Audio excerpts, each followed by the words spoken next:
यिर्मयाह का ग्रंथ अध्याय 4। प्रभु ये कहता है, इज़राइल, यदि तुम लौटते हो तो तुम्हें मेरे पास लौटना चाहिए। यदि तुम अपने सामने से अपनी देव मूर्तियों को दूर करोगे तो तुम फिर नहीं भटकोगे। यदि तुम सच्चाई, न्याय और निष्कपट हृदय से जीवंत ईश्वर की शपथ खाओगे तो राष्ट्रों को प्रभु का आशीर्वाद प्राप्त होगा और वे उस पर गौरव करेंगे। क्योंकि प्रभु यहूदा के लोगों और यरूशलेम के निवासियों से यह कहता है, अपनी पड़ती जमीन को जोतो और कांटों में बीज मत बो। यहूदा के लोगों और यरूशलेम के निवासियों, प्रभु के लिए अपने शरीर और अपने हृदय का खतना करो, नहीं तो तुम्हारे कुकर्म के कारण मेरा क्रोध आग की तरह भड़क उठेगा और कोई उसे बुझाने में समर्थ नहीं होगा। शत्रुओं के आक्रमण की सूचना यहूदा में प्रकट करो और यरूशलेम में यह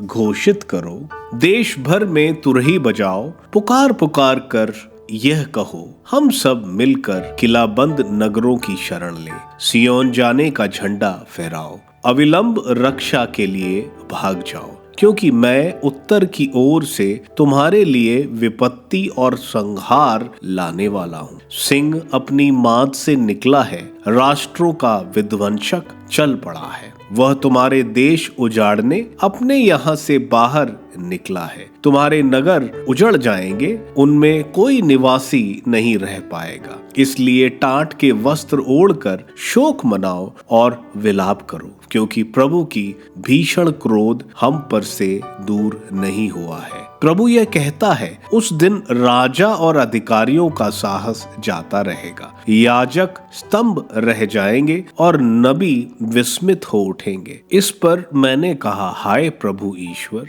तूने इस प्रजा और यरूशलेम को यह कहते हुए धोखा दिया कि तुम्हें शांति प्राप्त होगी, और अब हमें तलवार के घाट उतारा जाएगा। उस समय इस प्रजा और यरूशलेम से यह कहा जाएगा, मरुभूमि के उजाड़ पहाड़ों की ओर से मेरी प्रजा पर लू चलेगी, किंतु वो प्रचंड लू छानने या ओसने के लिए नहीं आएगी। मैं तुम्हें दंड देने के लिए उसे तुम पर भेज रहा हूँ। वह घने बादल की तरह आ रहा है, उसके रक्त भवंडर की तरह है, उसके घोड़े गरुड़ से भी तेज है।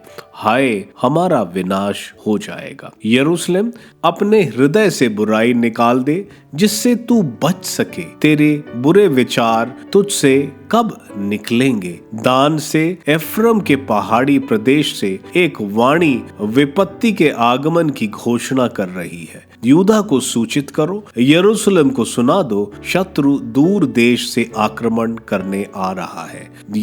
वह यहूदा के नगरों को ललकार रहा है, वह खेत के रखवालों की तरह उसे चारों ओर से घेर रहा है। यह प्रभु की वाणी है। यह सब तेरे आचरण और कुकर्मों के कारण हो रहा है। यह तेरी दुष्टता का फल है। यह कितना कटु है। यह तेरा हृदय छेद रहा है। ओ मेरे हृदय, मेरे हृदय, मैं पीड़ा से तपतपाता हूँ। ओ मेरे हृदय की प्राण पीड़ा, मेरे हृदय की धड़कने, मैं चुप नहीं रह सकता, क्योंकि रणसिंहे की आवाज और युद्ध का कोलाहल सुन रहा हूँ। विपत्ति पर विपत्ति का समाचार आ रहा है। सारा का सारा देश उजाड़ हो रहा है। मेरा शिविर अचानक उठाया गया और क्षण भर में मेरे तंबू। मैं कब तक युद्ध का झंडा देखता रहूंगा?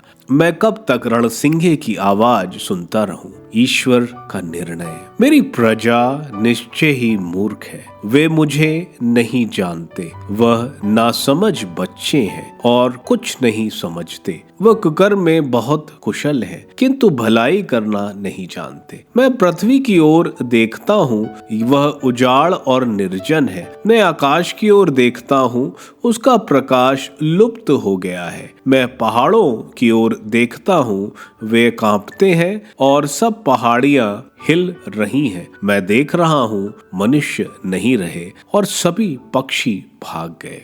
मैं देख रहा हूँ उपजाऊ भूमि उजाड़ पड़ी है, सभी नगर जलाए गए हैं। यह प्रभु के प्रज्वलित क्रोध का परिणाम है। प्रभु यह कहता है, पूरा देश उजाड़ हो जाएगा, किंतु मैं उसका पूरा विनाश नहीं करूंगा। पृथ्वी इसके कारण शोक मनाएगी और आकाश में अंधेरा छा जाएगा। मैंने यह कहा और मेरे कथन पूरा होकर रहेगा। मैंने ये निर्णय किया और मैं उसे वापस नहीं लूंगा। घुड़सवारों और धनुर्धारियों को आते सुनकर नगरों के सब निवासी भाग जाते हैं। वे झाड़ियों में छिपते हैं, वे चट्टानों पर चढ़ते हैं। हर नगर निर्जन हो गया है, वहां अब कोई नहीं रहता। तू क्या कर रही है? तू लाल वस्त्र धारण कर स्वर्ण आभूषण पहनती और अपनी आंखों में काजल लगाती है। तू व्यर्थ ही अपना श्रृंगार करती है, क्योंकि तेरे प्रेमी तेरा तिरस्कार करते और तेरा